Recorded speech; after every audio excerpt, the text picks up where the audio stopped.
Welcome back to the shop. This is Pearson Repair, and we have a little bit of something different for me, at least today.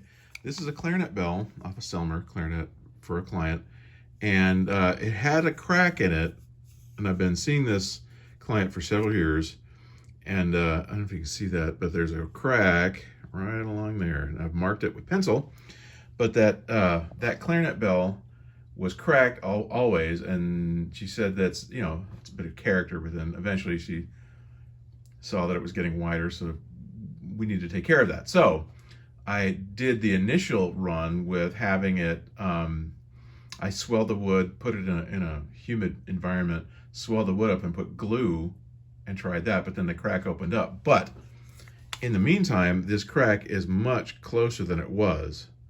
But seeing how it's opening up again, and you can kind of see it, where I tried to repair it before, it's much closer. So it's time to pin it. So that's what we're going to do today. That's what's on the schedule today. Now, I've never pinned anything before, but I had this old clarinet bell from a very old clarinet, and I've done some test pinnings, and I have come to an agreement with myself how I'm going to do it. And I'm going to do it a little bit differently than I've seen, but I'd like to give a big shout out to Art at the Brass and Woodwind Shop that did a little bit of this. I took a little bit from, some from Mori Bakun, and some from Music Medic that described a little bit of this process. What I'm going to do is I'm going to take the pinning wire here. Well, let's back up. Let me get a little oversight on what the tools that I'm going to need for this. So I have the barrel or the bell that's cracked. I'm going to fill it with grenadilla dust. Now this grenadilla dust, there's a local guy here that has mainly a string shop, but he also makes recorders and things like that. And he gave me some blanks, some grenadilla blanks, which are just square blocks of wood. I've turned them into round blanks, and this is the sawdust that I've harvested from those things. So I got a good amount of grenadilla dust. This is the pinning wire that I'm going to use, and it's from Votah.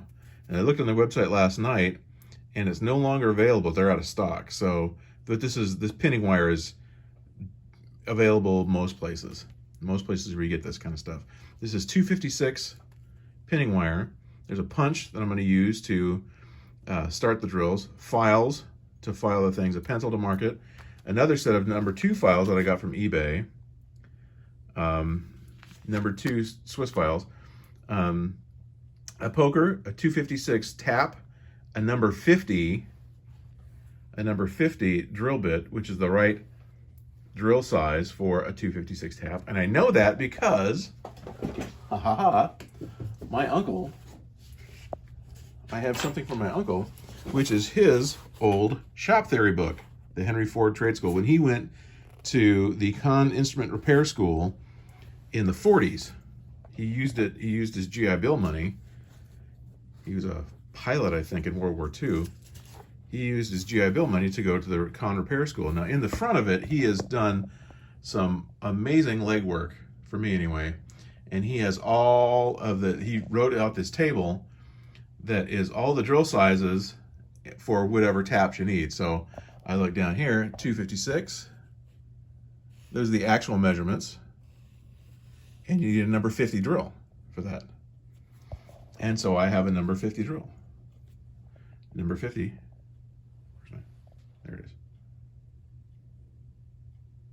Number 50 drill bit. That's what I'm going to use.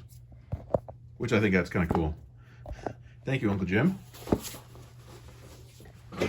I keep that on reference for a lot of things. I also have some cyanoacrylate glue. This is the Loctite. I'm going to use this. I had this. It's a little too thin, and the nozzle is broken off, so it's not as easy. But this seems to work fine. Some accelerator, but I don't think I'm going to need it. And one thing you need if you're going to do this is a file card, just to keep your files nice and clean. All right, let me get you set up in a stand, and we're going to get busy doing this. All right? So if you can see this, I've marked in pencil where I want the pins to go. Now this is just like a rough thing. Also this ring is really loose. I'll tighten that up later. So I need to start on the side, I'm going to start them on this side because the logo is over here.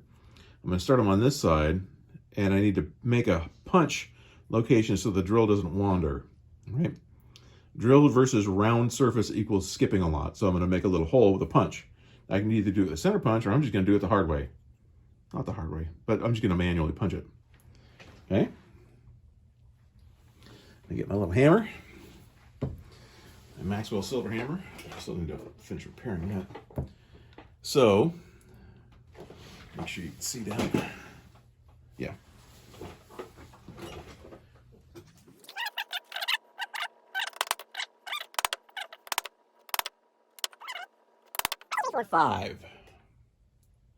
Five pins.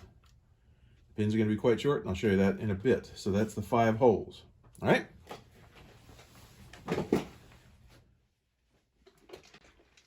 Alrighty, hope you can see this. We're going to take the number 50 drill bit and put it in the bench motor. I've seen some guys do this with a drill, but I think the bench motor just keeps it a little bit more stable. I always check to see if it's kind of even. Now what we're going to do, and this one, get a little more light over here. Light is always the funky thing with these. So I need to start it straight on and then move it and tilt it to go to the direction. So I want to have it that way. And keep in mind that if you're doing this, that the walls of a bell are going to be a lot thinner than the walls of, say, a barrel or an upper joint. So I'm going to start them on this, straight up. And once it's established, then you can move it.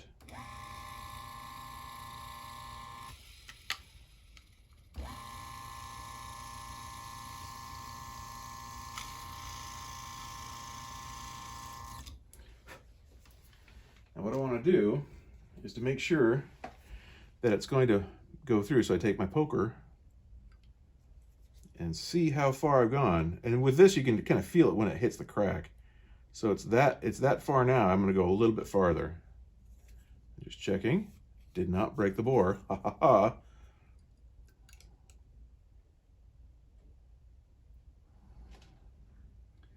That's there. I'm going to go a little bit farther.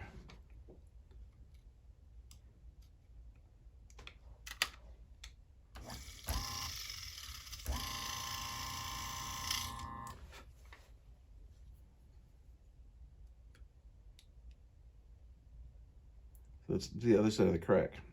Great. All right.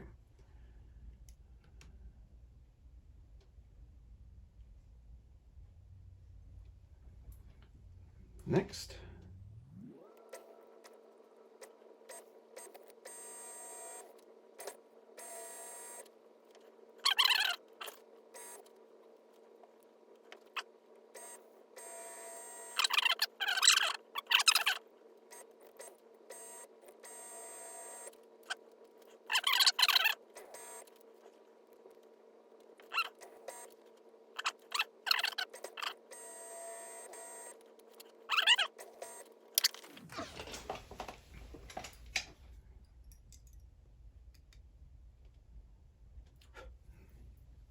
A wee bit more.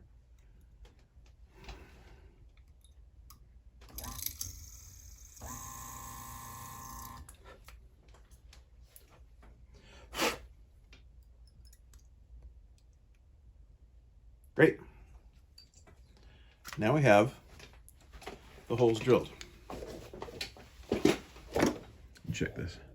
Now we have the holes drilled, as you can see. But wait, Chris, what's going on? Aren't you going to have to fill those? Yeah, we will, but we'll do those later. Now we have to tap them. Because remember, this pinning wire is 256 thread. It's threaded wire.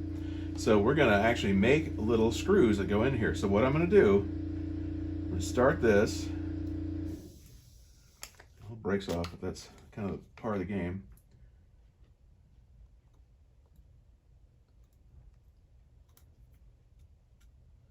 Yeah, I hate for little chips to come out, but that's kind of what happens. Start on the other end.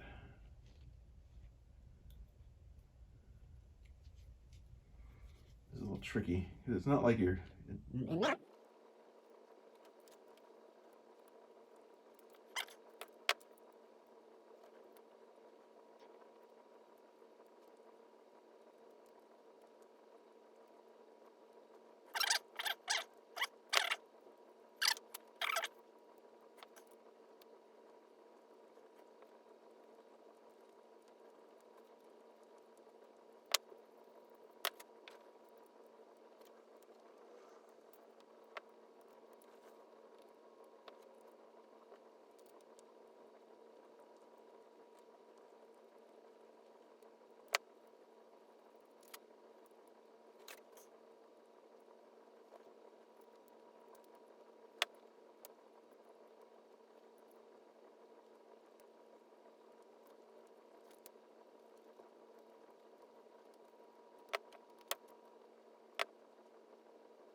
All right.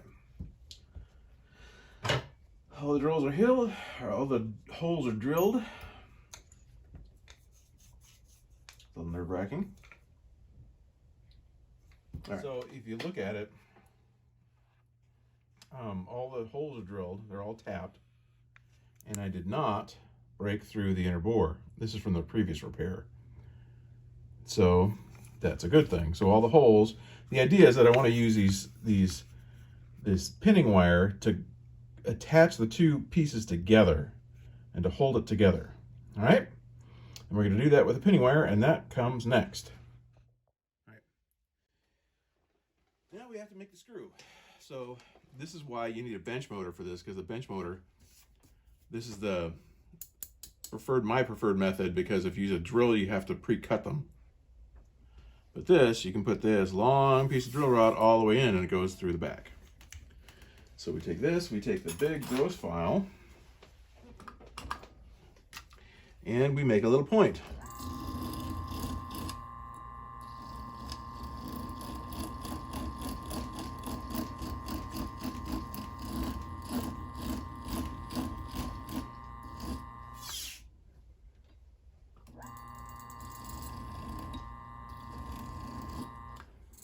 Now what we're going to do is we're going to take this and we're going to do the top one first. So I take my poker, I see how long that needs to be. From there, it's got to be that long. And I take, pull this out a little bit.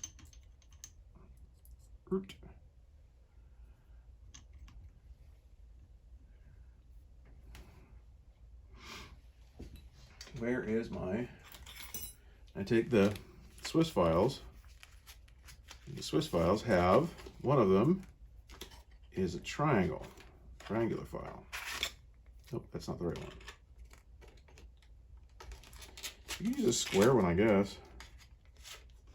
Here's the triangle file. Triangle file. Measured hole.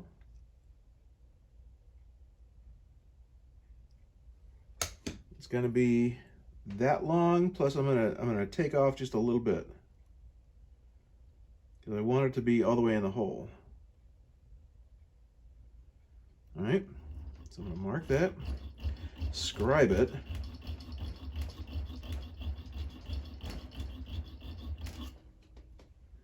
It's really just giving me a place where it'll break when I break it off. Now, some of the other guys what they've done is they take this and they put it in the clarinet and then snap it off. This is where I'm going to deviate just a little bit. I'm going to take this, there, snap it off. Now I'm going to take this little screw head, I'm going to put a little notch in the end of it so I can use it like a screw. And for that, we go over to the vise. Okay, so I have my vise here, and I have these little grippy things.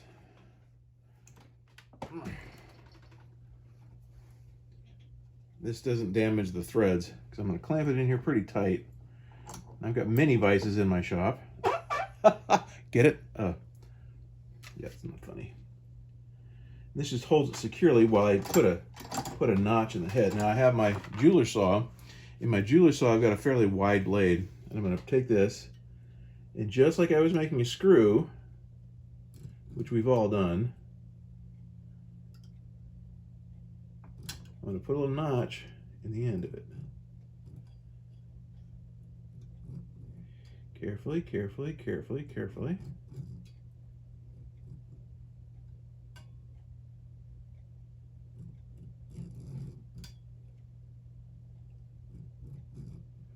And it doesn't really have to be perfect because we're not going to see this. If everything goes to plan, we're not going to see it at all.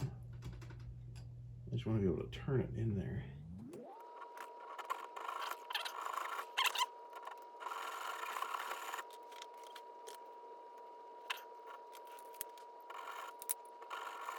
That's done.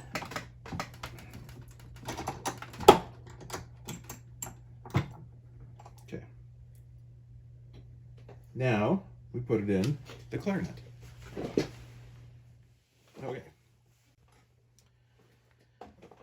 Now we're going to take our little screw that we've made, and that's essentially what we've made. We've made a small little screw. And we're going to take some super glue.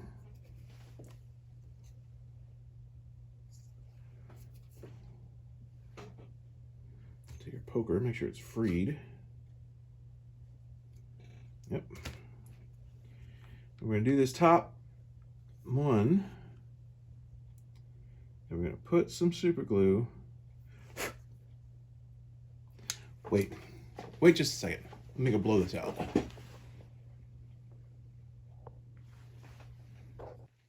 Okay, now that I've blown it out with an air gun, we're ready, because you want to minimize the possibility that your glue is going to cure before you want it to.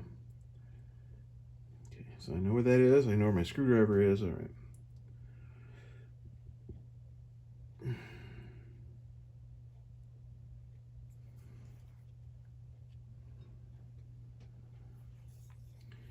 You don't want to dawdle when you're doing this.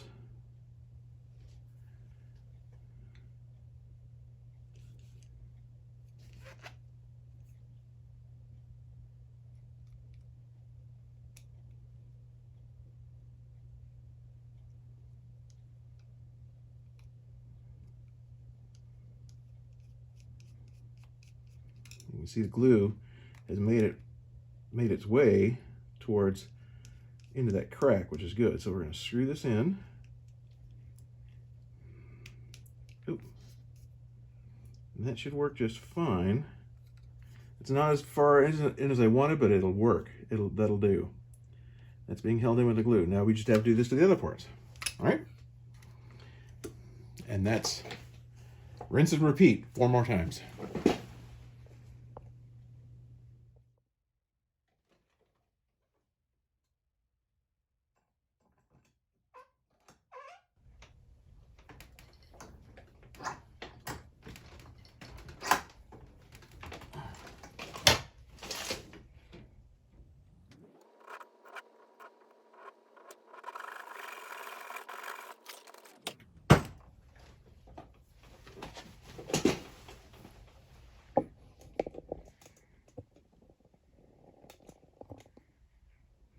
So as you can see, they're all pinned. All the pins are in place. They're all glued into place. That glue will set up over time. I mean, the CA glues, we call it super glue, but it's not instant. There are kickers and things you can use, that'll solidify it more quickly. But you have, like, depending on what you're working on, you've got a minute or so. This one, I think, where's my finger? This one was tricky. This one went in effortlessly. This one went in a little bit tricky, but now we got to get to, there's a couple of them that are sticking out a little bit more than I want to, and we're going to take care of that next. Next phase, I'm going to use this small grinder buffer attached to a flex shaft to I think the screw heads they'll be fine, but I just want to make sure they're just a little bit underneath the surface of the clarinet. So let's get this started. I just feel like a dentist when I use this thing. This won't hurt a bit.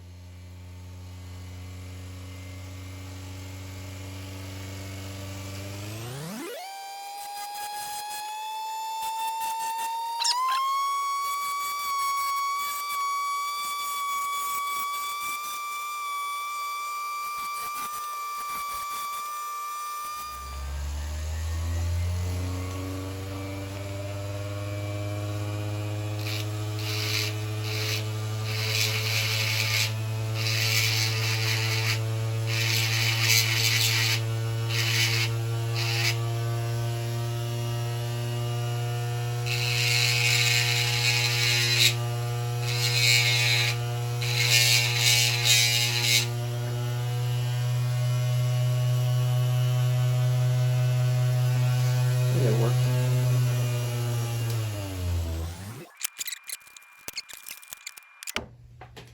Grenadilla dust.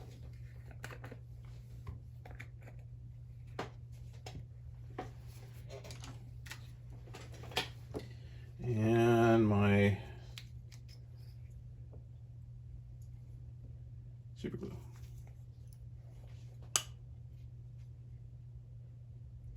First I'm going to fill the holes, like so, callously drilled into the clarinet.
Okay, so now that the glue has set and dried and cured for a time, we're going to, now we got all these lumps, so we have to get all the lumps off. So I'm going to start with my machine scraper and then go on to files and sandpaper and finishing with steel wool, and then I'll oil it and see what happens at the end. All right.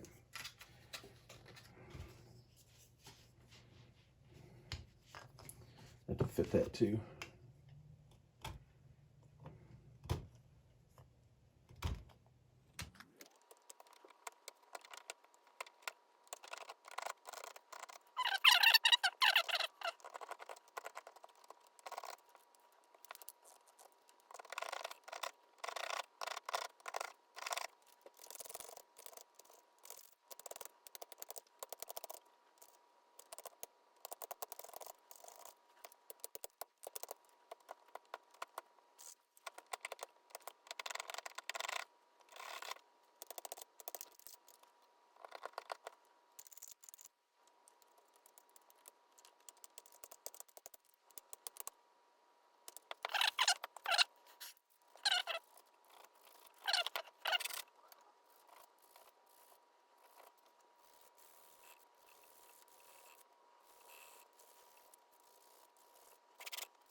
I'm going to fill in some more little tiny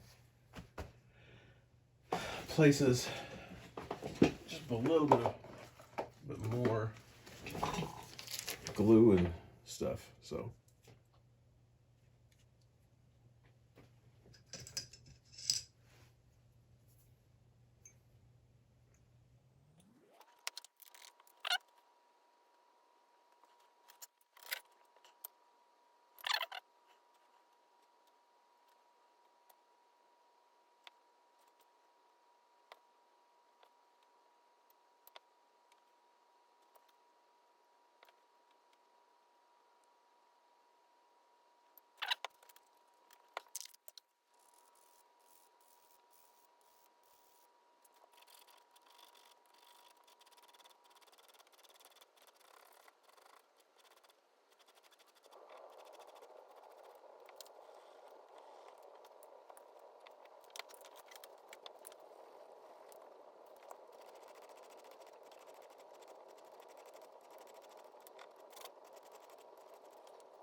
Okay.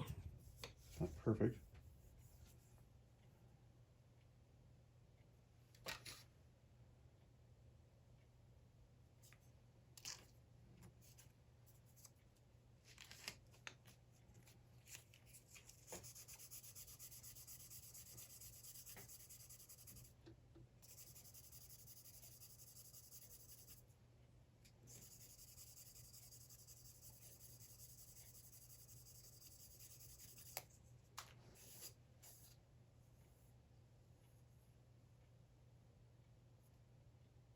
Okay. Steel wool, and then oil, and then done. And then ring. Okay, we're getting down to the end of it. And this is 4-0 steel wool. I have 00 steel wool and 4-0 steel wool. And this stuff it feels like cotton candy. It's really, really fine.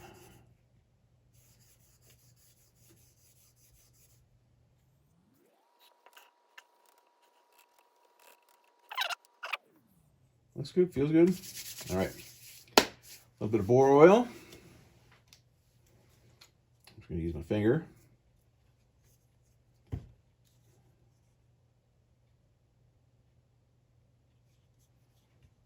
You don't need much.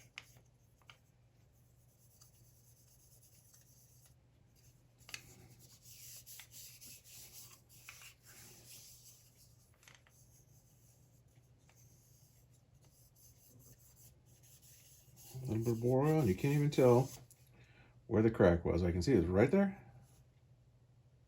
Look at that. Look at that.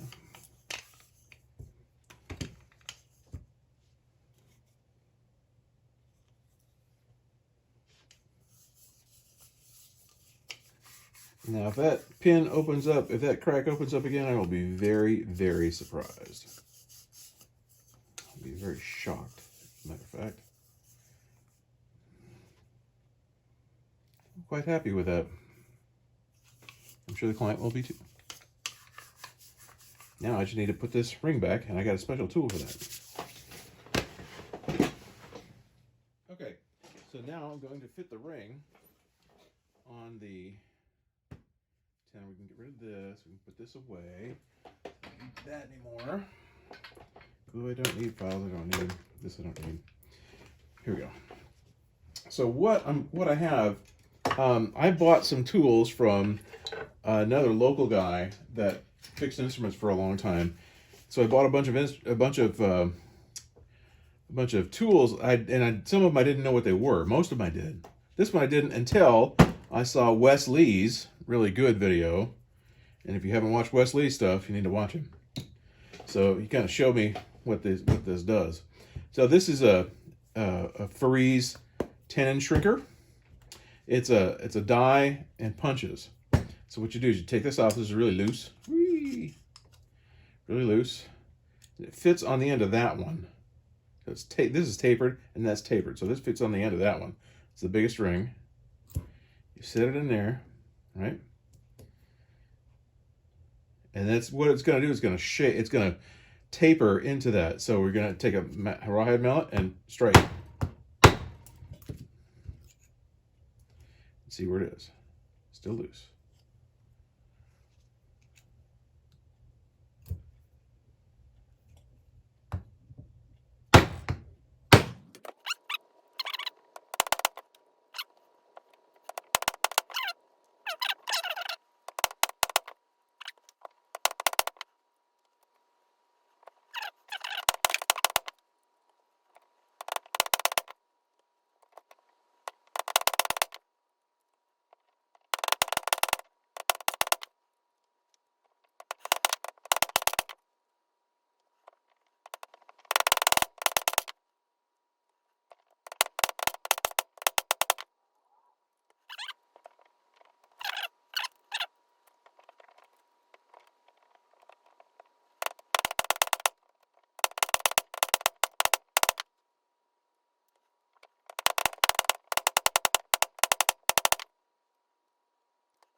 That's a great deal tighter than it was, that's for sure.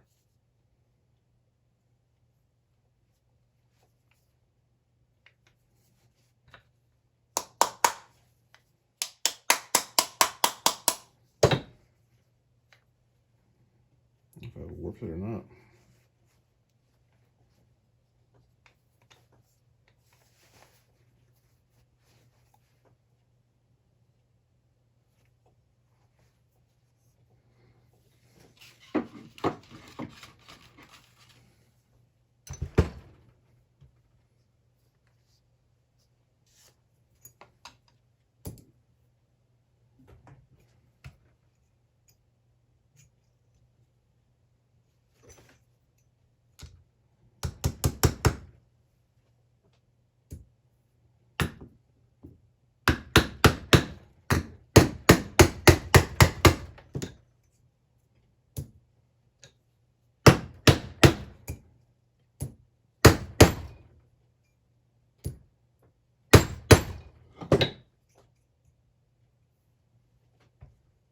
That does not fit.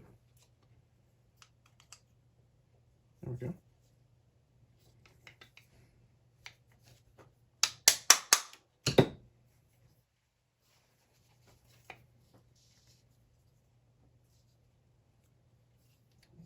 It's still a little loose. But it's a heck of a lot better than it was. I will tell you that right now.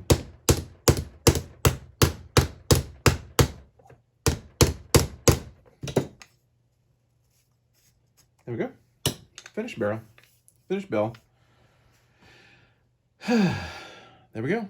Thanks for watching. If you made it through this far, please like and subscribe.